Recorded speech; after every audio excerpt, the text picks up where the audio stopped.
Hajime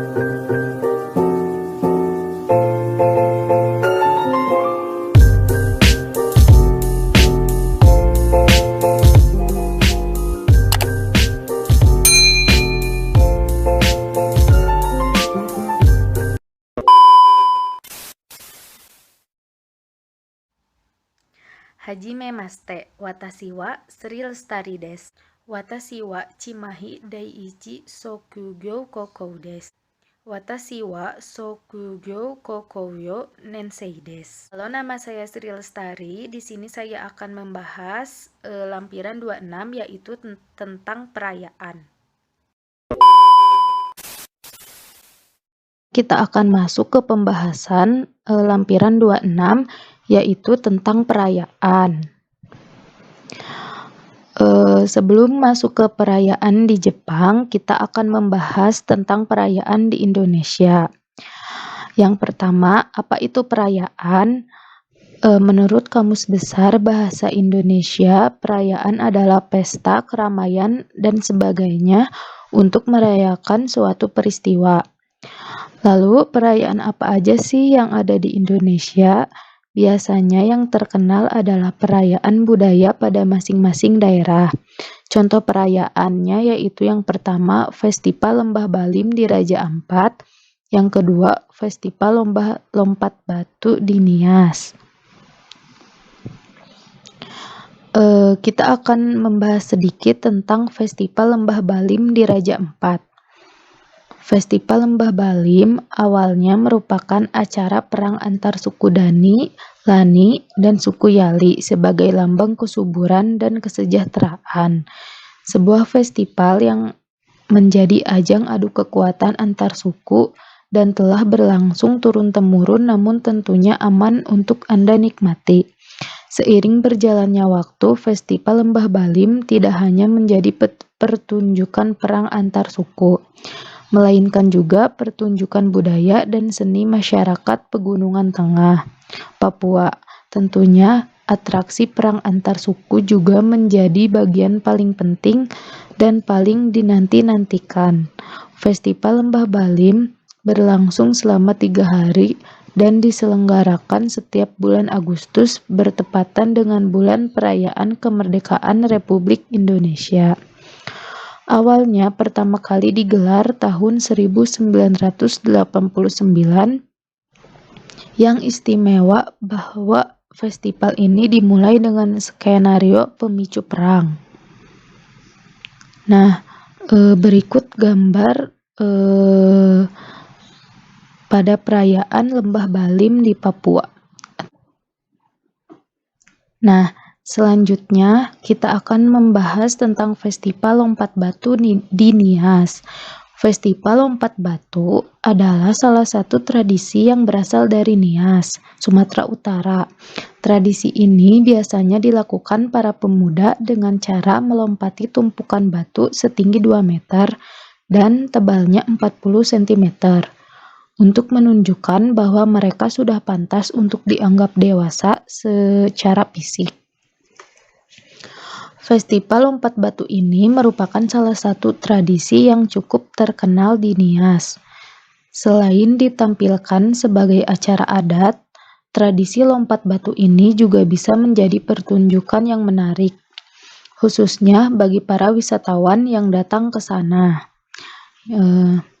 Berikut contoh gambar saat perayaan lompat batu di Nias, Sumatera Utara. Nah, selanjutnya kita akan masuk ke perayaan di Jepang. Perayaan di Jepang juga dalam bahasa Jepangnya Matsuri. Apa itu Matsuri atau perayaan di Jepang?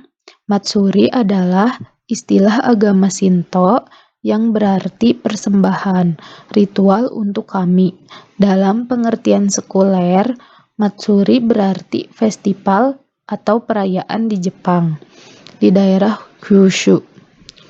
Matsuri yang dilangsungkan pada musim gugur disebut kunchi. Berbagai Matsuri diselenggarakan sepanjang tahun di berbagai tempat di Jepang. Sebagian besar penyelenggaraan matsuri adalah kuil Shinto atau kuil Buddha. Walaupun demikian, ada pula berbagai matsuri atau festival yang bersifat sekuler dan tidak berkaitan dengan institusi keagamaan. Unsur-unsur umum dari sebuah matsuri. Yang pertama adalah mikoshi. Kebanyakan matsuri memperlihatkan mikoshi atau usungan sakral. Usungan ini tentu saja adalah kuil portable mini. Pengunjung kuil menjemput dewa dari kuil rumahan mereka dan membawanya berpawai mengelilingi lingkungan sekitar. Di beberapa festival, prosesi ini berlangsung tenang dan lancar. Di beberapa festival lainnya, mikoshi digoyangkan ke depan dan belakang untuk menghibur sang dewa. Lalu, perahu hias dashi. Dashi adalah perahu hias yang mewakili roh dan dewa lokal di suatu parade. Perahu hias ini ditarik tidak seperti mikoshi yang diusung dan dihiasi dengan mewah. Perahu hias yang ditarik oleh 4 atau 5 orang ini mungkin berukuran kecil atau sebesar bangunan. Lalu selanjutnya unsur umum dari sebuah matsuri adalah musik. Musik matsuri dipenuhi oleh bunyi-bunyian tradisional yang dibuat dari hakshikiri atau seruling buluh yang menyentuh, samisen yang lantang, dan drum taiko yang penuh hentakan. Kakegoe yaitu bermacam pekikan dan teriakan yang dilepas baik oleh pemain musik dan penonton, bergabung dengan instrumen-instrumen tersebut. Lalu yang terakhir adalah pakaian. Nah, berikut ini gambar-gambar dari unsur umum dari sebuah matsuri. Ada mikoshi, perahu hias dashi, pakaian, dan musik.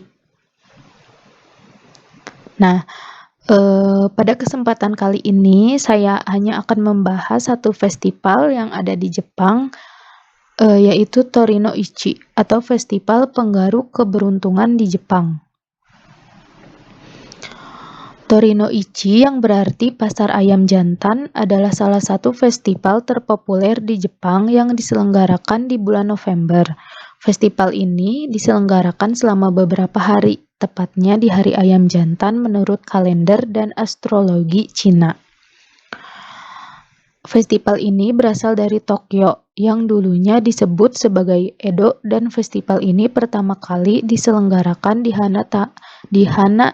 Matamura di Adachi-ku sebagai festival panen.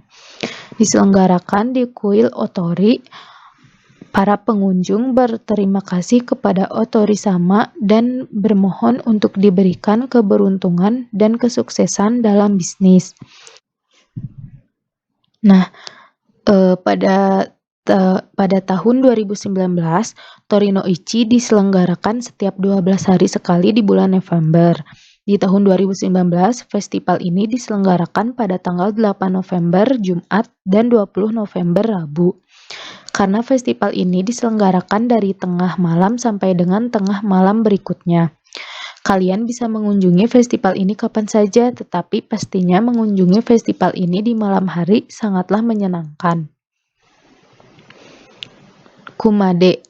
Kumade seperti pada gambar adalah salah satu objek yang selalu berkaitan dengan Torino-ichi adalah garukan bambu yang dihias dan dipercaya membawa keberuntungan dan kebahagiaan di tahun baru. Kumade berarti tangan beruang, dan kalian bisa membayangkan tangan seekor beruang menggaruk keberuntungan. Kumade hadir dalam berbagai ukuran dan desain, dan pajangan ini dipercaya membawa keberuntungan ke dalam rumah.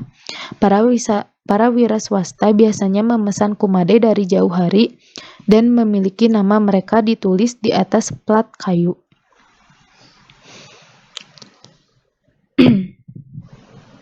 Harga kumade berkisar mulai dari 200 yen dan semakin besar ukurannya, harga pajangan ini semakin mahal. Kumade lama yang dibeli tahun lalu biasanya dikembalikan ke kuil dan para pengunjung biasanya membeli kumade baru dengan ukuran yang lebih besar untuk tahun yang akan datang. Kalian juga bisa menemukan kumade yang lucu seperti panda, Daruma, dan bahkan Hello Kitty. Terima kasih sudah menonton. Wassalamualaikum warahmatullahi wabarakatuh.